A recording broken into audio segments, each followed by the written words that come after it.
The glorious Model 1 is finally here, and this is what it looks like. The design is really clean and it's got a lot of buttons that you can reprogram.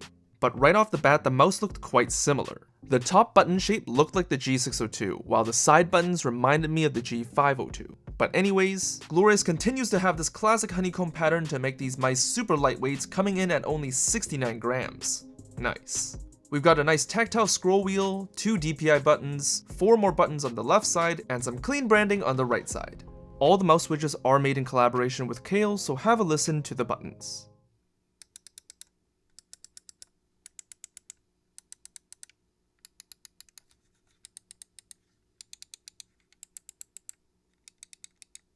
On the bottom, we have 6 spots of G-Skate Premium PTFE mouse feet, more of that honeycomb structure, a glorious PixArt BAMF sensor, and a DPI LED indicator.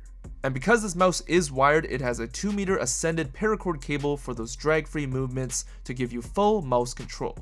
RGB lighting can be found on the scroll wheel as well as on both sides of the mouse, and I gotta say, it looks pretty clean. And just like all glorious mice, the Model 1 is available in matte white and matte black, with the glossy and wireless versions still TBD. Now if we take a look at the structure of the mouse, you can see that the peak of the curve is near the back end, which means your hand will naturally be placed further back than your typical mouse. And that's also a reason why this mouse is for people with medium to large hands.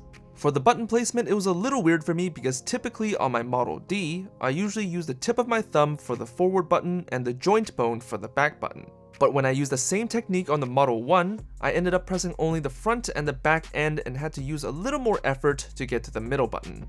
So if you're not used to this layout, you're gonna need some time to get used to it.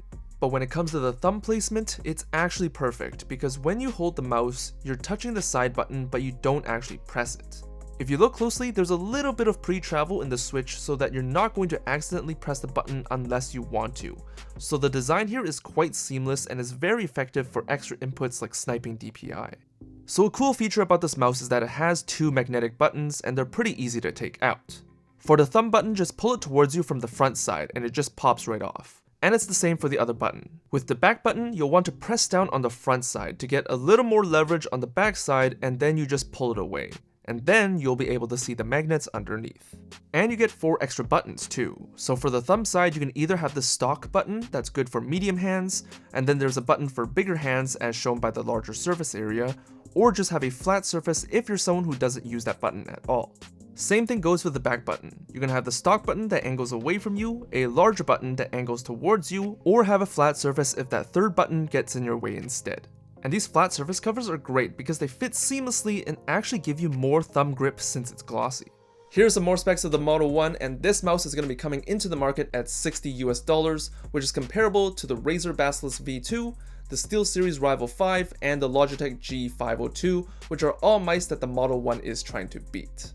Now all these mice are kind of similar with each other, but the one thing that the Model 1 has going for it is its lighter overall weight and the physical customizations possible. So regardless of how many buttons you actually need for gaming and daily usage, if you're looking for a lightweight mouse at this price point, the Model 1 is the way to go. Last but not least, the Model 1 is fully compatible with the Glorious Core. You can change different profiles, lighting modes, reprogram literally every button on the mouse to any function, and even change the performance specs too. Overall, this is a really good mouse. It's lightweight, has RGB, and has lots of buttons that you can customize whether it's physically or through the software. It's just missing a wireless mode, and for $60 it might just be one of the best price to performance mice out there. Gaming has been great and I've had no tracking issues whatsoever. I'm not a mouse enthusiast so I can't really say much about it, but the experience has been great and you're getting it at a pretty good price point. But just because it's nice doesn't mean I'm going to switch over because I'm still going to be sticking to my Model D wireless. But I want to know what you guys think about this mouse. Let me know in the comments down below. Thanks for watching and I'll see you guys next time. Peace.